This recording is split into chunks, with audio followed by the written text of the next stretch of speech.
Yang namanya cinta kepada Allah, ini sangat penting, melebihi dari segalanya. Asyaddu hubbalillah. Kecintaan yang melebihi dari segala sesuatu yang telah Allah Subhanahu wa taala ciptakan. Kita mencintai istri, kita mencintai anak, kita mencintai orang tua, kita mencintai seluruh perkakas dunia.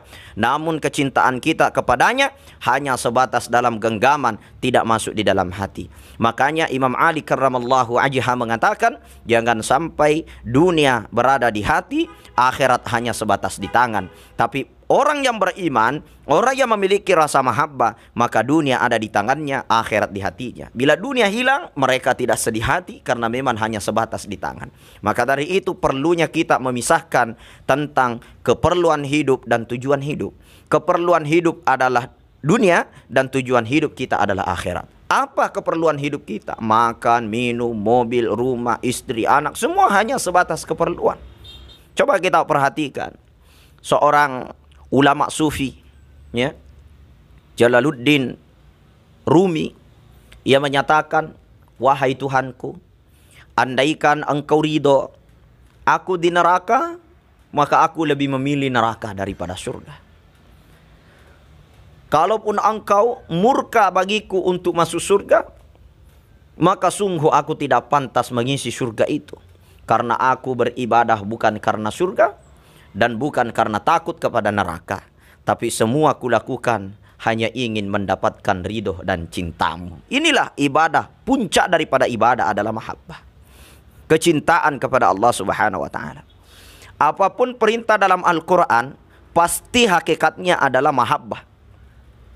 Puasa, pada saat ini kita semua bulan Ramadan ini melaksanakan puasa. Output daripada puasa dipanggil dalam Al-Quran la'allakum tattaqun, agar kita bertakwa kepada Allah Subhanahu wa taala.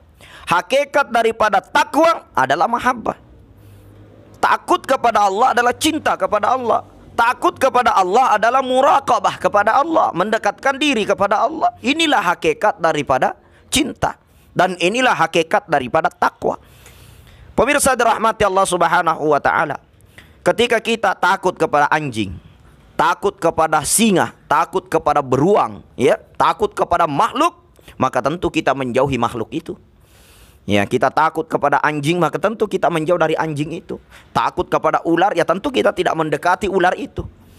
Maka ketika kita takut kepada Allah, hakikatnya adalah muraqabah, hakikatnya adalah mahabbah, mendekati Allah Subhanahu wa taala. Jadi output dari setiap perintah-perintah Allah tidak ada yang lain kecuali hanya untuk mendapatkan mahabbah ilallah, cinta kepada Allah Subhanahu wa taala. Karena orang yang cinta kepada Allah, maka dia akan dicintai oleh Allah. Dan ketika kita sudah dicintai oleh Allah, maka kita lah yang termasuk fadkhuli fi ibadi wadkhuli jannati, yang akan dipanggil masuk ke dalam surganya Allah Subhanahu wa taala sebagai hamba yang sejati.